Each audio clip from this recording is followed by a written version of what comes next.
Today we're looking at silhouettes. I've managed to get a lovely silhouette here. It's quite cheery. It's off the Crab Rave video, quite entertaining.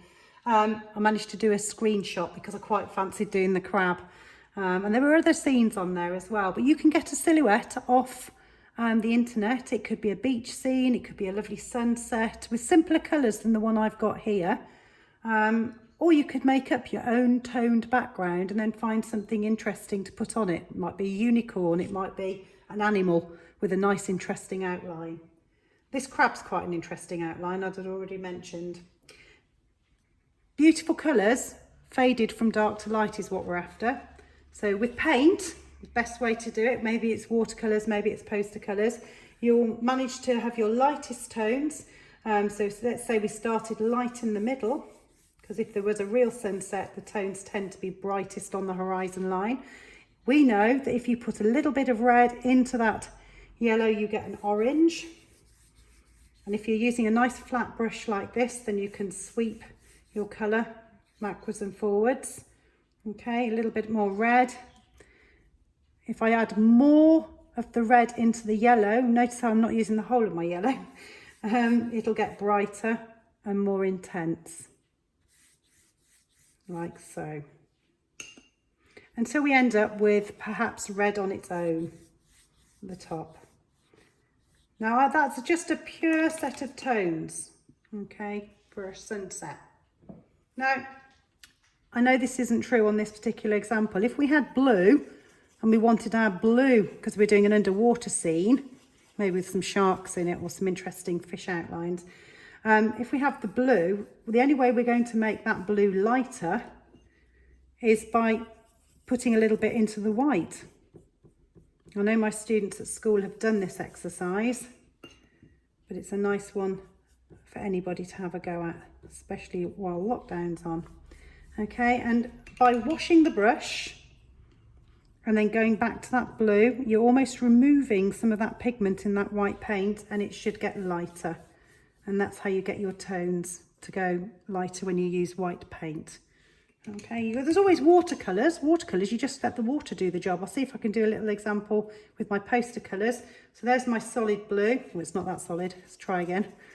Okay, if I wanted that blue to get lighter, I might wash my brush, get rid of the excess water, and then I could just gently encourage it, keep washing off the pigment to go from dark to light using just water. So there's 2 or 3 different ways of doing it, mixing similar tones like the yellows into the orange into the red because they're next to each other on the colour wheel, or using white paint. Anyway, I'm going to try, I've got both of these exercises to try and show you. This one's more complicated, this one's simpler. So I'm going to do this one because I'm aware that some of my Key Stage 3 artists are going to be having a go at this. So I'll put it up here. In fact, I'll start here, move that over. So we've got blues, and the blues gradually go into pinks. They don't get lighter as such, they go gradually into this nice sort of pinky colour. I've got a pink on my palette, so I'm going to try using that. Okay, and we've got a nice strong central line here. It's just below the halfway point, and that's quite interesting because that's where the purple starts and comes into the blues. I'm sorry my image isn't that brilliant. I'll try and get a clearer one. So I'm going to start with the darkest blue at the top. I'll just move that out the way, but not so out the way that you can't see it. In fact, let's do that, and then we can keep it within view. Starting with the darkest blue, I'm going to make my colours stronger at the top. And because I've got these lovely, lovely blues, I'm actually going to mix the two together. I've got a turquoise blue. The two are now blending, at least I hope they are. I've also got a ready-made purple, which is nice because it does go into purpley hues just here. And then if I look at the horizon line itself, I need to make sure my brush is really, really clean for that. Then I've got this lovely orangey yellow, so I'm going to pinch the colour I mixed earlier. I'm going to put a stronger line of the yellow, maybe a bit of purple and red.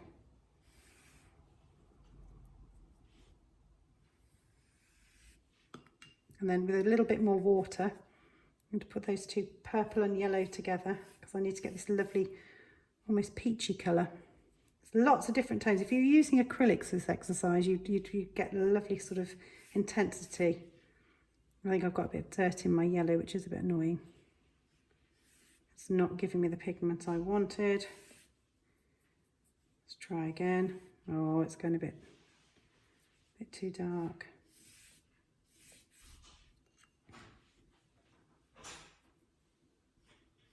There we are. That will do. And then we go on to the blue. There's a blue with a bit of purple as we come to this area here.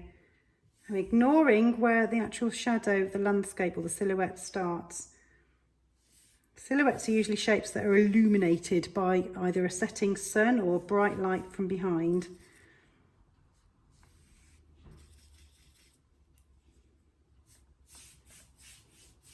So we've got these nice tones now onto the water, and it's a lot more turquoisey down here. You could almost argue there's a bit of black in it, but I'm trying to simplify it and make sure that we can get an effective silhouette from it. So there we are. So we let that dry. So we need to let this dry. It's going to take a while. I know it's not quite there, and it'll act like blotting paper if I paint on it too soon. So I did actually do in good old Blue Peter fashion. One earlier. There we are. So one might argue the colours are a bit brighter as well because I hadn't messed my paints up. But now I've got to work out how I'm going to interpret. It might not be exactly the same. This is my influence. I've got to make sure I can show you how I'm going to do the detail. So I need black paint now. Black paint, make sure it's all nice and woken up. And I need a number of brushes. I need some fine brushes. I'm going to be looking at the relationship of the shapes on the details and the composition. So I know that it's like a big triangle here. So with my brush, I can get a little bit of paint on there. And I know that I can go up. And it's quite forgiving because if you do make a few mistakes, it doesn't matter. You're interpreting a landscape. What's important though is you know that that tree is on that horizon line. Okay, and you can always add more things. And I've got this sweeping kind of beach here. The most important feature now is that shape there. So sometimes it's better to draw it out in pencil before you commit yourself with a paintbrush. Okay, I think I'm okay doing that. So I'll probably put a time lapse on in a moment for you so that I can get this completed. I know that I've got this lovely palm tree here, and I know I've got one there. Okay, we can try using a doff brush. I'm always a fan of dry brush techniques, but just to give you an idea so that you can see when I do it, this brush is half dead. Okay, it's not had the acrylic washed out of it. And if I were to dot it and dash it, I can get broken textures that mimic all the teeny tiny little leaves that are part of the palm tree. So look out for textures. Cotton wool buds might give you nice effects as well.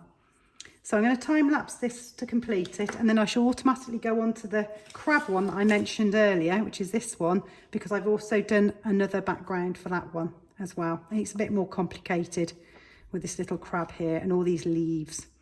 So enjoy the time lapses and have a go yourself, whether it be a dinosaur or whether it be another animal on a nice toned background as a silhouette.